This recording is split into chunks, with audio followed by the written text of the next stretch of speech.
Good afternoon, everybody. Thank you for joining us again today for the PestExtra live presentations. This afternoon, the first talk we have today is Paul Westgate from Veritas Pest Solutions, who is going to be talking about pest trending using data to help drive pest control solutions. So we can look forward to that in just a moment. I'm going to do a few housekeeping bits just for anybody that's new to these sessions, and just also for a reminder for any of you that have attended the live sessions before.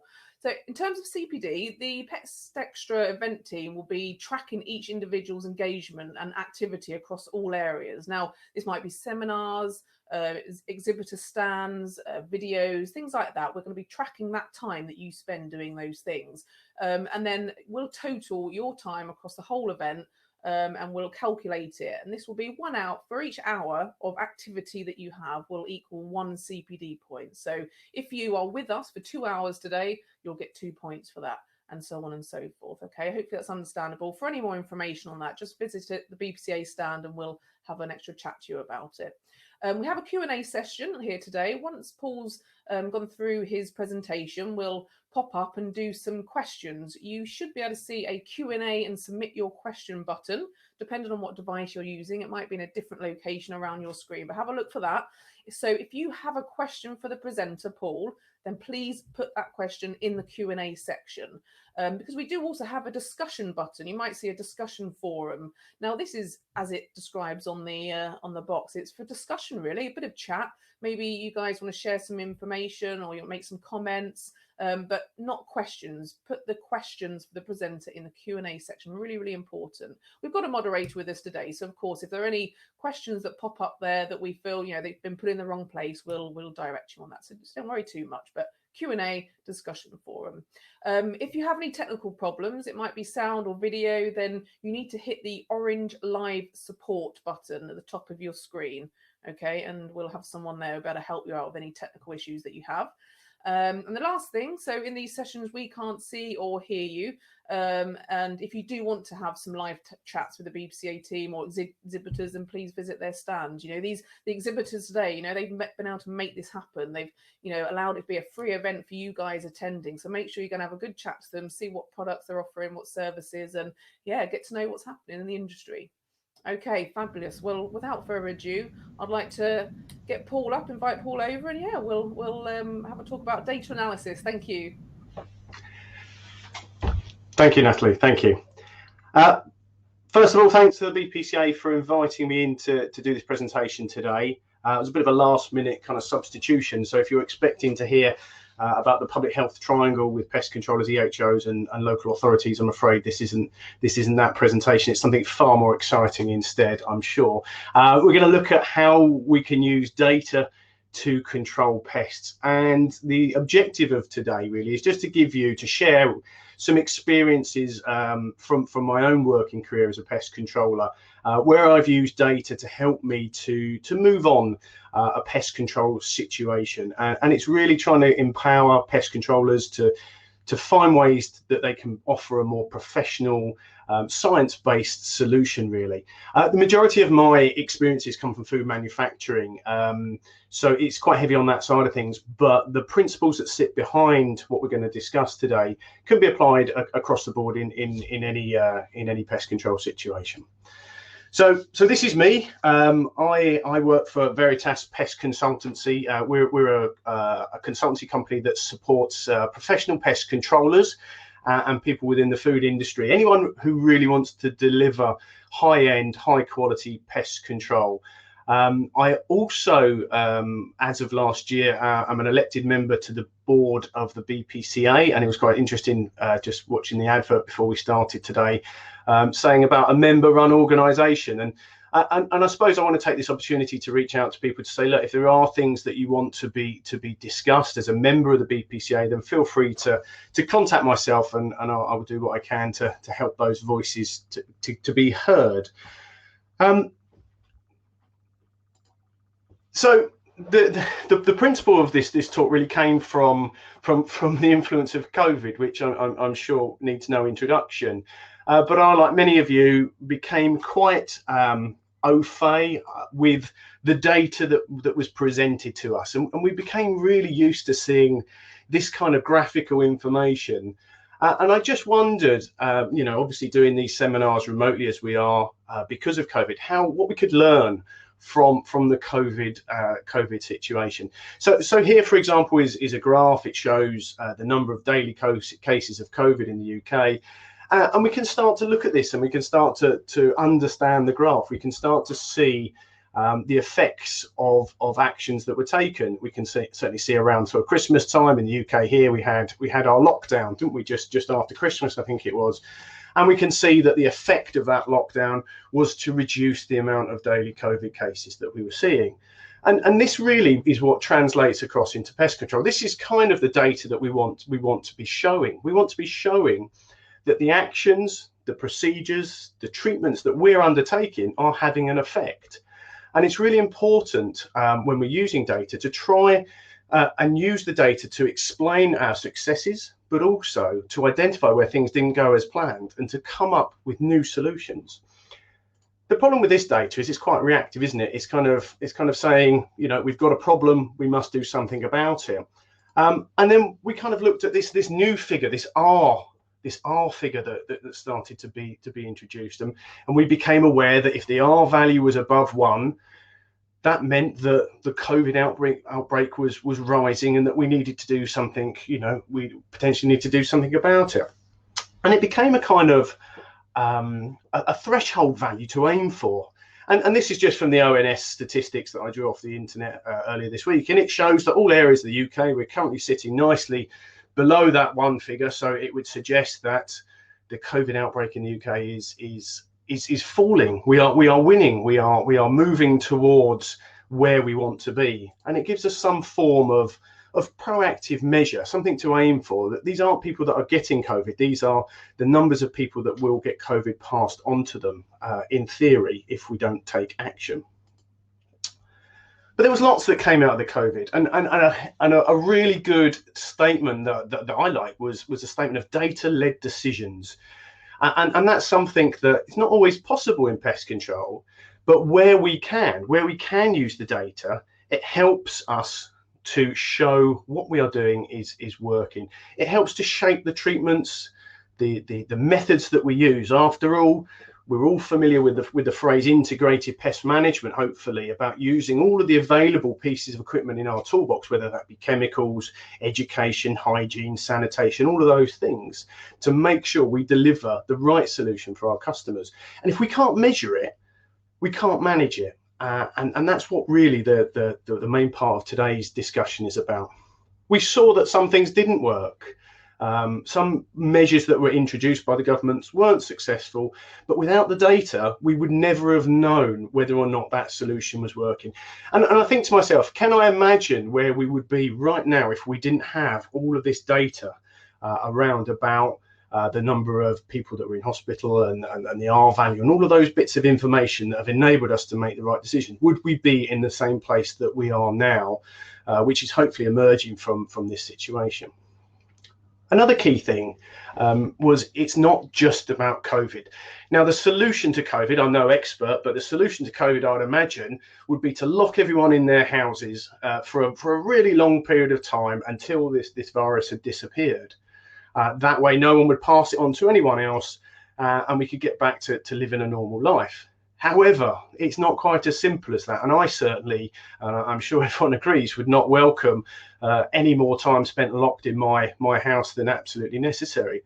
And we need to understand in a pest control sense, don't we? We need to understand that although pest control is the most important thing to us, to our clients, they're juggling perhaps running a food manufacturing facility where pest control is just one element.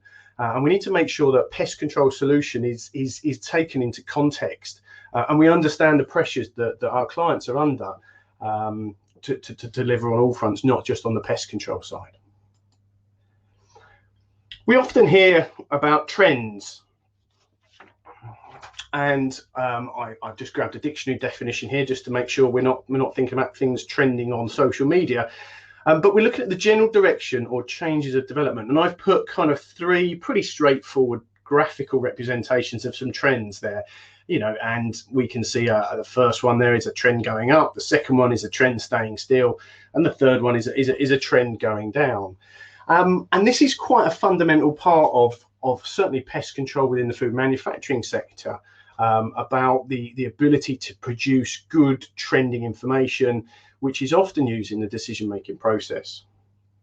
So I've kind of split the kind of data side of it down. I split into 4 sections. So we'll talk a little bit about data collection, about getting the data.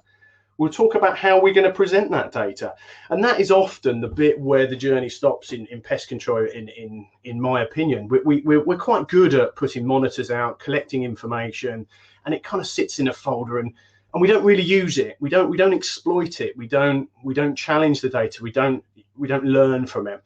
And I think we'll see, I've got a couple of slides that show over 10 years worth of data in a single slide, and it tells a really good story, and we can take a lot of information from it. When we've got our data, it's no good just presenting the data. The data is one thing. It shows our findings, but what we need to do is extract what the findings are. We need to highlight the key findings, the findings that are going to make a difference. And then we need to discuss those. We need to think about, okay, so we found something out. What does that mean? Is that good? Is that something we want to change? How do we change it? We need to put forward ideas. And I kind of think we're like scientists in the pest control sector. We go out, we collect data, we present it, we draw conclusions from it, and we test hypotheses to see how we can change that data, whether it would be, we found a lot of rats, our hypothesis is that they're coming from the drains, we're going to do some work on the drainage system to see if we can get that sorted.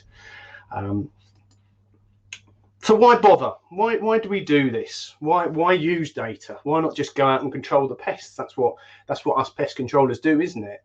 Why do we have to put numbers down? But there's lots and lots of reasons as to why this is beneficial. We can track progress. So hopefully, if we're called to a job, an ongoing job, we can show that at the start of the job there were lots of pests, in the middle of the job there were not many pests, and at the end of the job there were no pests. That's the ideal, isn't it? That's the solution that we want. But it often doesn't work like that, particularly in food manufacturing, particularly in industries where we're dealing with things like store product insects such as Tribolium and Plodia. We're not going to walk into flour mills, food processing facilities, and eradicate completely those insects. It's a nice idea, but in reality, I don't think it's something that's achievable. What we do need to do is to show that we have control, to show that we are reducing the risk to an acceptable level, and continually challenging that number of pests that may be within a facility. It also really helps with resource allocation. This is something that I get a lot of positivity back from food manufacturers. They are limited with their resources. They would love to do all the actions that we ask them to do, but they, like all of us, work to budgets, both money budgets and time budgets. So what they really are asking us to do is to help them prioritize the actions that are going to give them the most benefit in terms of managing pest situations on their site. And if we can provide data to show we carried out X and that led to a reduction in pests, then that supports our recommendations. Quantifiable results are always good, not always easy to get, particularly when we're looking at rodent control, but certainly with insect capture numbers, this is something that is relatively easy to do and gives us a good foundation in which to judge the success or the failure of our treatment. Now, all of us, we're all pretty good at celebrating our successes. We as human beings, we quite often, quite happily share our success stories. But in pest control, it's sometimes the failures as well that need to be highlighted, reflected upon, and actions taken to put things right. And we've got an example of that with some rodent control later. And of course, compliance. When we're working in these sectors, there are lots and lots of different third-party auditors that say that we have to provide some data. I've just pulled out 3 here. Here's SALSA. SALSA is a kind of introductory food safety scheme, which helps people to perhaps move on to the larger auditing bodies like the BRC. And in their specification, they're saying where trends are identified, corrective action should be taken. The BRC storage and distribution standard, which has recently been updated to version 4, which I believe goes live from an audit point of view in May of this year. And that's been upgraded quite significantly to come into line with the BRC food standard scheme. And in this scheme here, it's asking us that As a minimum, results of inspection should be analysed annually, or in the event of an infestation. We should include results from traps, monitors to identify problems, and we should use this as a basis for improving the pest management. It all makes sense. It all makes sense. Even some of the food retailers, such as Morrison's here, have specific things. And the thing I want to take from this one is the specification limits shall be established for EFK catch tray analysis. Now, what we're essentially saying, or what Morrison's are essentially saying here, is that we should have some form of limit to the number of flies that we would expect to find in a fly killer. And if that limit is exceeded, we need to really understand why that has happened and put some form of corrective actions into place to make sure that the pest management plan is still effective. How do we do this? There are endless possibilities of how to collect data. Here are shown just some examples. I mean, EFK captures is probably the best known method that as a pest controller we are kind of used to taking out the sticky boards, counting the flies and recording that. But there are so many other ways that we can do this. You know, we could have some form of pest sightings or point counts. I've been involved recently with an organisation that want to monitor the effectiveness of bird deterrents. So we've set up a point count system where a visual inspection of the building is taken once a week from a high vantage point, and the number and species of birds in different areas of that site are recorded.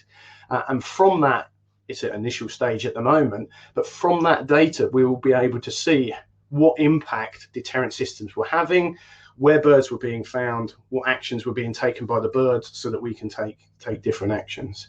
Core insects, of course, cockroaches, beetles, moths, all of those kind of things, bed bugs can be counted from traps, and there are a whole range of specific traps available which help to target individual different species. Up on the left-hand corner, we've got an MST trap, which we've used for flower beetles, biscuit beetles, and the like. And down in the bottom right picture is an Ephestia-laden moth pheromone trap. We can also do time searches where traps aren't available or applicable in really dusty areas. A time search may enable, say, 20 seconds of searching. The number of insects found are collected and recorded. And there's lots and lots of other ways of doing this. Recommendations completed, bait take. The key thing to remember here is that the data that you collect must be comparable, because what you want to do is collect data before the treatment, collect data soon after the treatment, and you want to be able to compare the two with each other.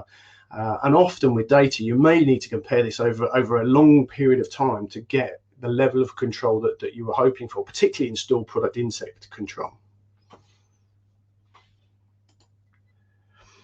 So I'm going to use a few case studies just to highlight how we can use data. And I thought I'd start with one that should be pretty familiar to all of us regarding EFK, insect light trap collection data. The data I've used in this one is not real data. I've just generated it just to help to illustrate. And for those of you not familiar with EFK catch tray analysis, the contents of the fly killer here would be looked at often on a quarterly basis. And the person servicing the unit would divide the insects into different groups. It may be wasps, it may be store product insects, it may be house flies, filter flies, mosquitoes, moths, etc. And then that information is all recorded in the service folder. Now, going back to what that statement said in Morrison's about these kind of specification thresholds, what's been demanded by a lot of the auditing bodies, and it's a very sensible step, is to have something called a critical control limit, or a threshold, for each individual unit on the site. So by setting a number that you would expect the number of flies in that unit to be below that number. If the number of flying insects exceeds that number, then that suggests that there's been an issue and some corrective action needs to take place. Fly catch analysis is really useful. It helps to identify where things aren't going very well. There might be a procedural deficiency, a proofing deficiency, a hygiene deficiency in a certain area of a building, and that helps us to direct the resources to manage the risk. But it can be used in a positive way. It can be used to confirm that things are going well.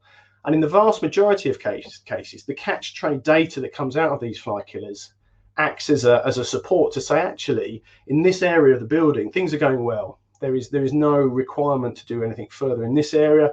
However, if the number exceeds our threshold, then that may stimulate us to do some different things.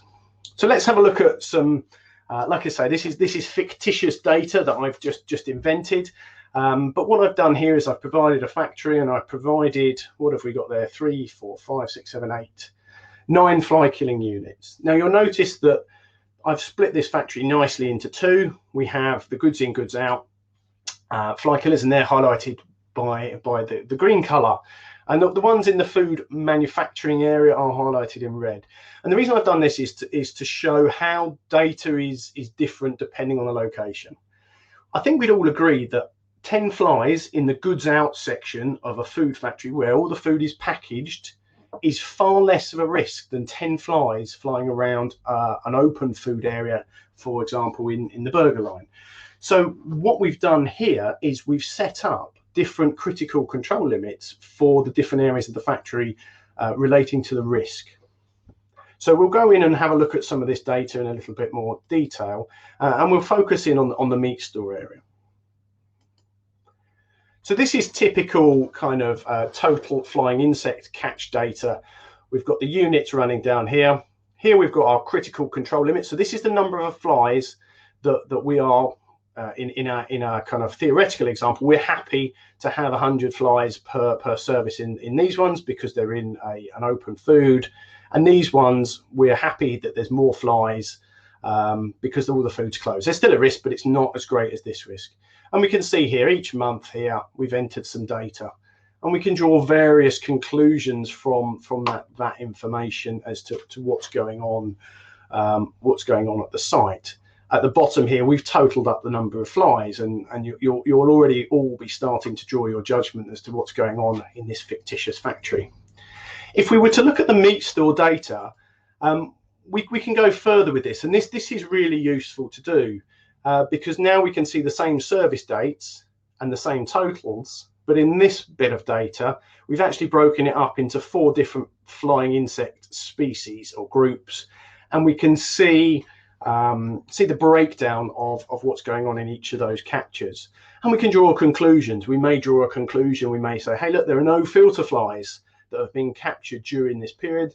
That may indicate that the drainage in that area is very good, that there's no issues with underlying drainage or anything like that. When we look at the total counts, going back up to our main set of data, we can see a trend, can't we? There's quite an obvious trend there that the number of flies is going up, and that's our finding. Our finding is the flies have increased across the period. Our discussion needs to be, well, okay, why is that? What is the reason behind that? And that's how data becomes useful, because we can start to say, okay, in the UK we're starting to get warmer months, so that might be a contributory factor to this data increasing. We could go back into the counts above the totals here, and we could look and we could say, okay, well, unit 6 at goods in, suddenly we've got a large increase in that area and a large increase in unit 5, and that would lead us as pest controllers to say, well, let's examine that. Let's spend our time whilst we're on site examining the reason behind the increase in fly activity in goods in unit 6 and the unit in the sausage line at number 5. That's about directing our resources to where we're going to get the most benefit. We're not going to get much benefit by spending our time in the meat store here, because we can see that data is quite consistent, and we're not exceeding our critical control limit. If we were to plot those total captures on a graph for 2021, we would get something that looks like this, and there we have the increase going up, and we would sit down with our client and we would say, oh, look, there's an increase there. We need to do something about that. Is that just seasonal, or is there something else affecting it? But this is where the benefit of long-term trending comes in, because now if we were to plot that against the other years,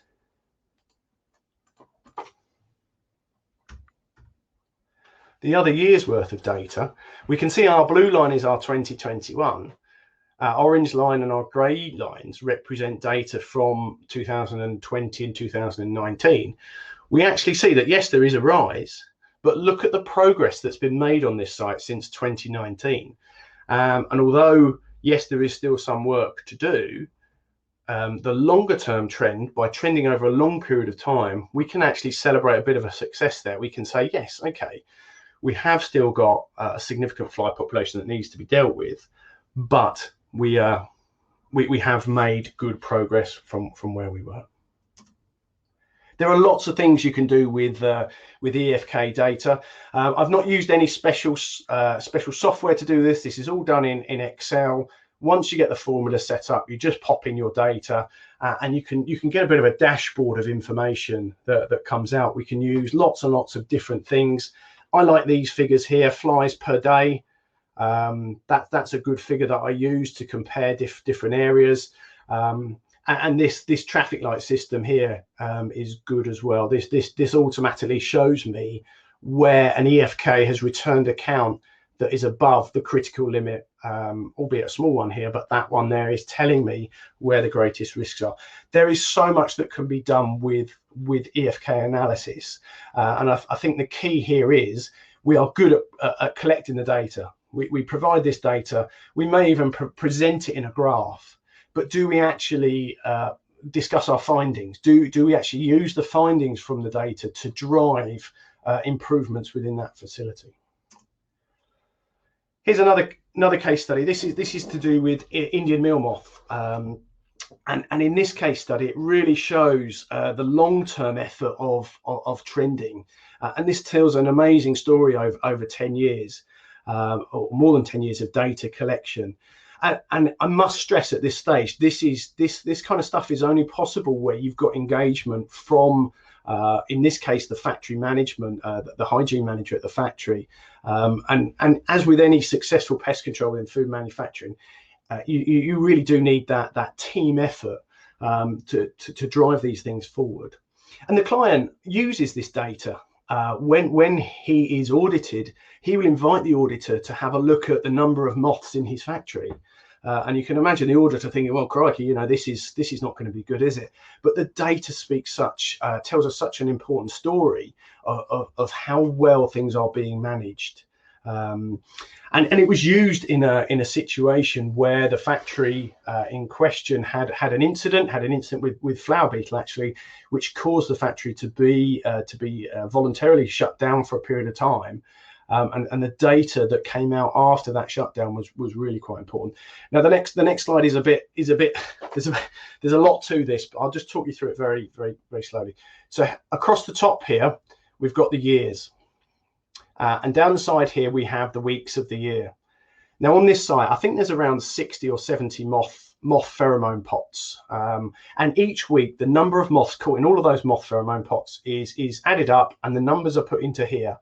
So we can see here, 2008, back in the 21st of February, there were 14 moths that were recorded during that week. And if the number is below 49, a green dot appears. If the number is between 50 and 99, an amber dot appears. And if the number is over 100, a red dot appears. So you can see by standing back from the data very clearly that the situation 2008, 9, 10, 11, 12, 13, lots of red dots, big numbers coming out. Here we've got 8,000, 9,000 moths caught per year. And all of a sudden, we start to get that number of red dots disappearing. And if we look down at the bottom for the total number of moths caught, we can see that is substantially lower than in previous years. And that all stems from the direction of treatments. And by treatments, I don't mean chemical treatments. I mean the application of housekeeping. And in this period here, in 2016, we had the factory shutdown, and a long-standing problem between the availability of machinery to clean and productivity was resolved, and the hygiene department got more access to clean inside machinery, and a structured system of machinery cleaning and inspection was undertaken. And that really we started to do some work previously to the previous year, but that incident helped us, that failure helped us as a pest control team, the pest control company, and the on-site hygiene manager, helped us to really get on top of the moth problem.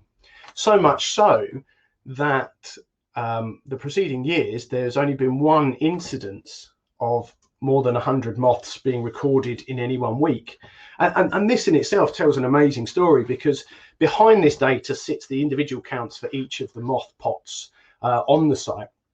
And once that data was looked at, it could be seen that there was one moth pot that was causing this high number.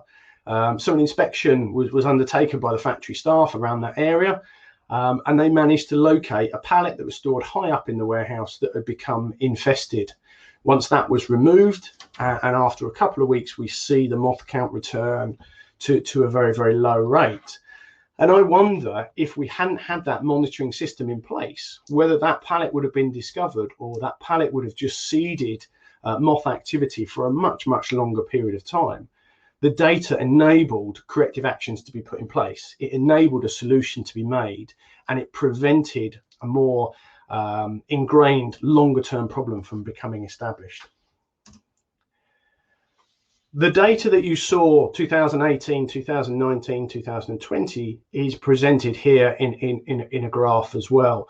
And this is what is reviewed by myself and the factory hygiene officer on a quarterly basis. We sit down, we look at this, and we say, okay, what's happening? Where are we getting high counts? Can we increase the cleaning in certain areas? Can we look at other tools that we can use for different areas of the factory? Maybe some mating disruption technology, maybe a small application, excuse me, of insecticide. You know, and those things are done on a local level to try and keep the activity as low as possible. Off the back of that, we implemented the same system, but for flower beetles. After all, they were the beetles that had caused the shutdown in the factory. And it took us about a year to get this right. So in 2017, we were using crawling insect monitors. They weren't giving us the data that we wanted. They weren't catching very high numbers. They were getting covered in debris. And it was only when we kind of looked inside the machinery and kind of identified key areas within dead spaces within the plant itself, and started to use the MST traps, that we started to collect good data at the back end of 2017. 2018, we ran the system for the first time and collected our baseline data. And you can see with the red line here, so the data of 2019 was in excess of 2018, and we were starting to get a little bit despondent with this, thinking, crikey, you know, we don't seem to be able to get on top of these beetles like we did with the moth.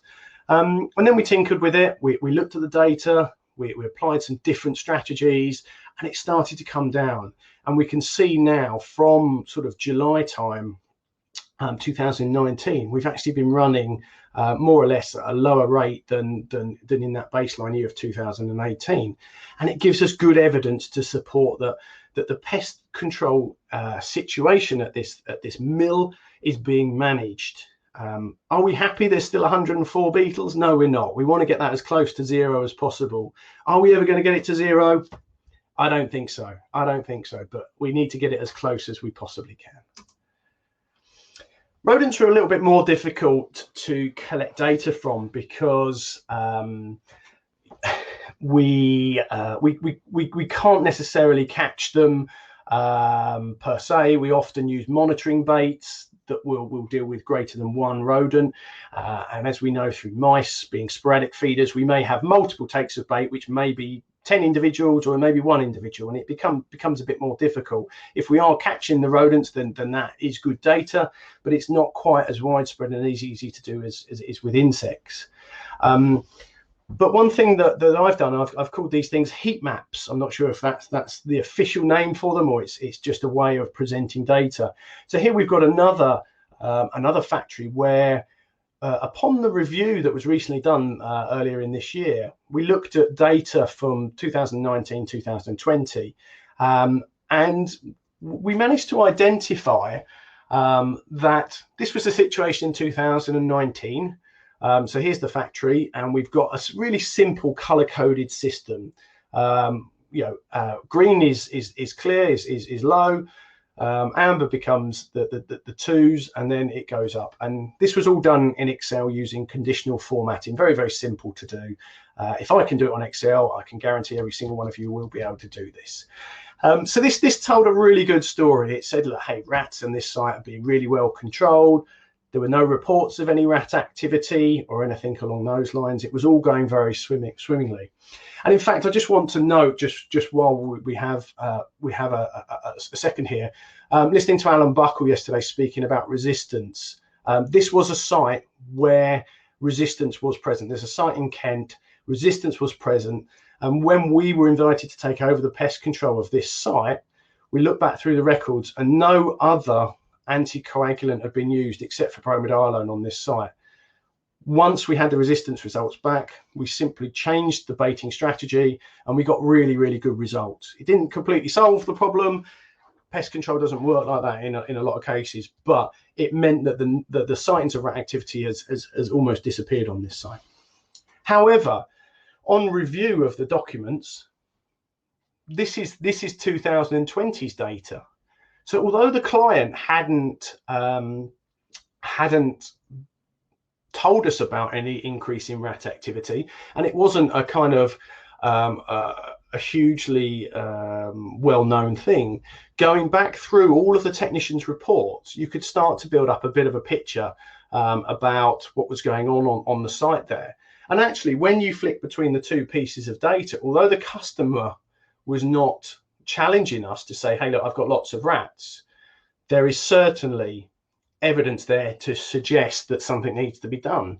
And in the review meeting that was done a few weeks ago, strategies have now been put forward at this site to say, look, we need to tackle this. We need to investigate different areas. We need to look at the drainage systems. We need to look more about what we can do in this recycling area. We need to challenge this. We need to do something before this graph of rat activity rises any further. And the last case study again uses heat maps and again is for the control of beetles. And this is massive in this particular factory about where they actually put their resources. They have two factories, two buildings here where they have resources in each of those, and knowing where to apply the resources is really important for this organization. So this is the first building here, and again the numbers here are the trap numbers, and this is the number of beetles that have been caught in that year in each one of these traps.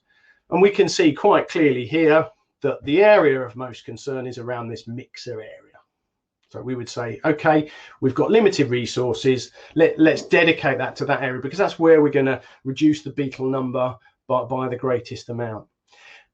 We should be careful with data, and that's something I want to mention a bit later on. We should be careful that we don't rely on it in its entirety. It's a tool to help guide us, and it doesn't negate the need for us to do good inspections, really get down on our hands and knees and look into all of the places where these insects or rodents will be. But it just gives us a bit of a steer. It gives us more information as where to dedicate our resources.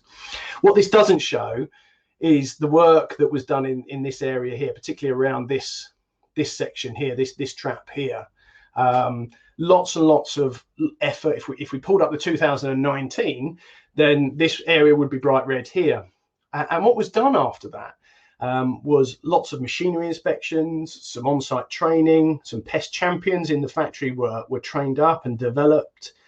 Strategies were put in place. Engineering designs were introduced to help facilitate the cleaning process, to mean there wasn't so much stuff that needed cleaning up, and there wasn't so many areas for the beetles to breed in. And it was a real big investment in time and energy in this area to get the beetle numbers under control for that particular building. So much so that the beetles per trap in this section got down to 4.96. Whereas when we went across the road to the second building, the second factory, the beetles per trap number was 16.48.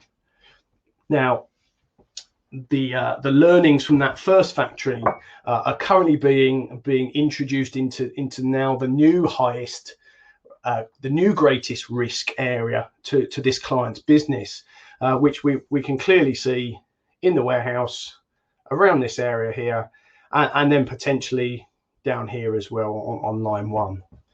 Now, that information is all in the technician's reports, it's all in the checklist, it's all in the customer service files. But actually getting that data out, presenting it, drawing our findings and putting in some form of discussion to the data, that's where data becomes really useful. If we just leave the data in the folder, it serves no purpose really, except for to put a tick in a box to say to an auditor, yeah, we've collected some data. We really need to do something about the data to use it in a positive manner. And this is my graph I use at that particular factory. This is my beetles per trap per day, which is how we gauge the overall success of the store product insect control program at that particular factory. And quite a few people at the factory know about this number, and that they all need to work together to get this number down as far as low as we possibly can. Now, I've talked a lot about food manufacturing, predominantly because that is the area that I tend to do most of my work. But I tried to think of a few different kind of situations where data would be really useful. And the first one that sprang to mind was bed bugs within hotels and monitoring for repeat offender rooms and areas of hotels to see if there was any link between the areas of activity in different sections or wings of the hotel, to look at, you know, whether there was movement sort of to adjacent or above or below rooms and that kind of stuff.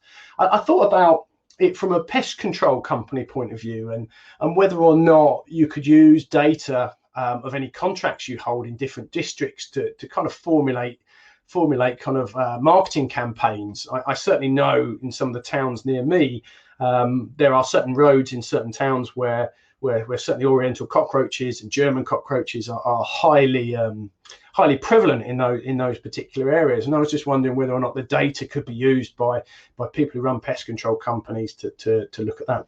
Resting fly counts, you know, around waste management sites. There are various pieces of legislation that impose duties on people to control flies in landfill sites, waste transfer stations, abattoirs, those kind of things. And in discussion with a few people, I'm not quite sure what proactively these organisations do to collect information about the level of fly activity across their site. And I think if that's not already in place, I think that would be an excellent tool to be offering to these organisations to say, look, let's get some data and let's see if we can enhance the fly control program at these sites, you know, using the data. Bird counts we've spoken about. Thresholds, you know, these are quite important. I've certainly got one organisation where there are cockroaches, and due to the design and function of the building, there probably will be cockroaches until the end of time. However, to simply do nothing would be absolutely the wrong course of action. So in this organisation, once a certain threshold is met, that triggers a chain of events. This is all documented in their pest control contract. So once the threshold is breached, that instigates more monitoring, more treatment, more education, and more kind of tools thrown at the cockroach level until it is brought back down to the agreed acceptable level. We've got to be careful with data. We have to be careful with data. It's not the be all and end all. It's not the only thing we need to look at when we're making our pest control decisions. After all, as pest controllers, the things that customers are buying from us is the pest controller. It's the lump of meat that's attached to the trap, the spray, the graph. It's the human element that makes good pest control and pulling all this information together. And if we were to look simply at our initial COVID graph, and if we just looked at a small section, we would say, oh, you know, this is a terrible situation. You know, the rate is rising, you know, and we're kind of not in a good place. But when we look at the data in a bit more length, we can see that actually, yes, it was going up, it's now going down, and it presents a very different story. So I suppose what I'm trying to say here is timescales are important when we think about about using the data, and we are often challenged. We often demand immediate reaction to get pest activity under control, and sometimes that is difficult to do, and we need to take a longer approach to getting that activity down. And then I thought to myself, well, this COVID situation is kind of ending soon, so we should look at going on holiday. We should look at booking a holiday, and perhaps the best way of choosing a holiday destination is to go for the country with the lowest COVID records.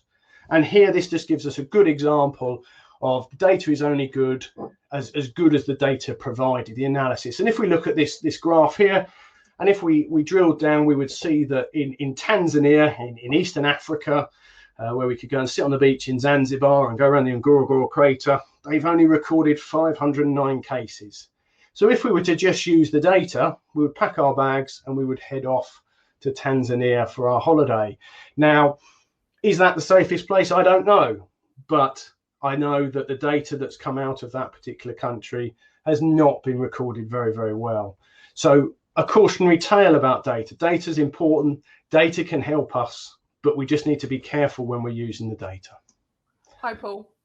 Just a quick one. I just wanted to get, we've only got a couple of minutes left, and I wanted to get a couple of questions in for you. Is that okay? That's absolutely fine, because we've timed it absolutely perfectly. So that's the end of what I wanted to say. Apologies for overrunning, but more than happy to take questions. No worries. Listen, they've got loads of questions for you, and I want you to be able to, get the most out of it as well. So fantastic. I've literally got 2 minutes left, and then it might cut us out. So I wanted to, say thank you, and that was amazing. We've got loads of questions, but I can only obviously pick a couple. We've had people voting, which is fantastic.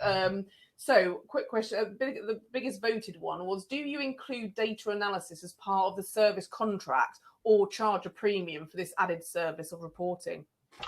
I think the model of pest control contracts would normally kind of include it in there, but at the end of the day, these things take time. There's a lot of time that is involved in doing this data.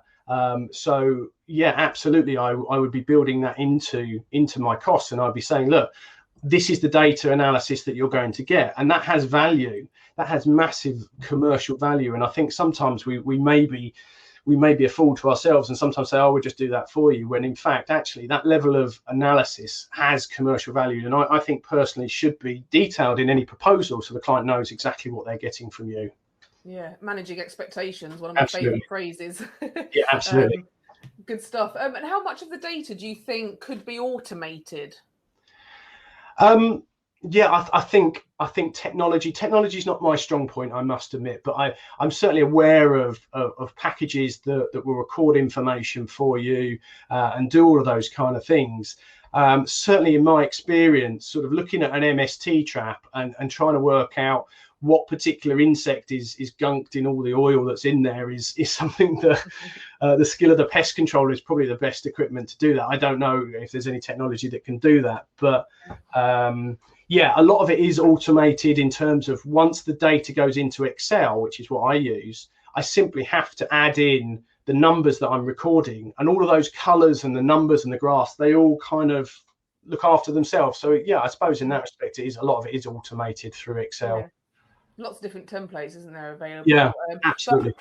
But there's a few questions on there we can't get to. I just wanted to say to the attendees quickly, if there's any questions that you really want to know about, note them down and send them over to us, and hopefully, Paul, we can send them to you and you can maybe help us answer them. Absolutely. Always, as I always say to people, always happy to help where I can.